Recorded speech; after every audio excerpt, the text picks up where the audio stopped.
Hi friends, ಇದು ಏನು ಅಂತಂದರೆ ಇದು ಒಂದು ದಾರ.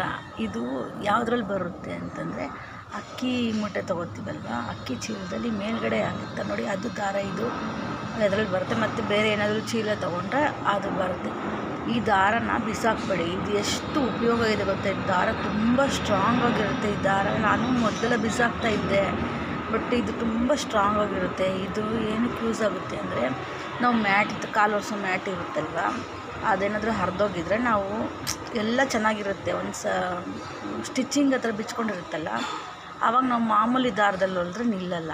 ಬಟ್ ಈ ದಾರದಲ್ಲಿ ಹೊಲಿದ್ರೆ ಚೆನ್ನಾಗಿ ನಿಲ್ಲುತ್ತೆ. ಮತ್ತು ಇನ್ನೊಂದು ಉಪಯೋಗ ಏನು ಅಂತಂದರೆ, ಸ್ಕೂಲ್ ಮಕ್ಕಳು ಬ್ಯಾಗು ಬೇಗ ಕಿತ್ತೋಗುತ್ತೆ. ಇಲ್ಲಿ ಮೇಲೆ ಶೋಲ್ಡರ್ ಹತ್ರ ಕೆಲವರು ಸ್ಟಿಚ್ ಮಾಡಿಸ್ತಾರೆ, ಇನ್ನು ಕೆಲವರು ಸ್ಟಿಚ್ ಮಾಡಿಸಲ್ಲ, ಅವರೇ ಸ್ಟಿಚ್ ಮಾಡ್ತಾರೆ. ಅದು ಮಾಮೂಲಿ ದಾರದಲ್ಲಿ ಹೊಲಿದ್ರೆ ಅದು ನಿಲ್ಲೋದಿಲ್ಲ. ಮತ್ತು ಕೆಲವರು ಪಿನ್ ಹಾಕ್ತಾರೆ, ನೀವು ಏನೇ ಮಾಡಿ ಅದು ನಿಲ್ಲಲ್ಲ. ಬಟ್ ಈ ದಾರ ಇಟ್ಕೊಂಡು ಒಂದು ಸಲ ಹೊಲಿದು ನೋಡಿ, ಬ್ಯಾಗ್ ಎಷ್ಟು ಸ್ಟ್ರಾಂಗಾಗಿರುತ್ತೆ ಅಂತಂದರೆ. ನಾನು ಹೊಲ್ದಿದ್ದೀನಿ ಈ ಬ್ಯಾಗ್ನ. ಅಂದರೆ ನಾನು ಸ್ಕೂಲ್ ಬ್ಯಾಗ್ ಹೊಲ್ದಿಲ್ಲ, ಮಾಮೂಲಿ ಕಿಟ್ ಬ್ಯಾಗು ಹರಿದೋಗಿರುತ್ತಲ್ಲ ಅದನ್ನು ಹೊಲ್ದಿದ್ದೀನಿ. ಎಷ್ಟು ಸ್ಟ್ರಾಂಗ್ ಆಗಿದೆ ಅಂದರೆ ಒಂದು ಚೂರು ಕಿತ್ತೋಗಿಲ್ಲ. ಮತ್ತು ಮ್ಯಾಟ್ ಕೂಡ ನಾನು ಹೊಲ್ದಿದ್ದೀನಿ ಇದರಲ್ಲಿ. ಅದಕ್ಕೆ ಈ ದಾರ ನಾನು ಯಾವ್ದಾದ್ರು ಚೀಲ ತಂದಾಗ ಈ ದಾರ ತೆಗೆದು ನಾನು ಬಿಸಾಕಲ್ಲ, ಇದನ್ನ ಎತ್ತಿಟ್ಕೊತೀನಿ.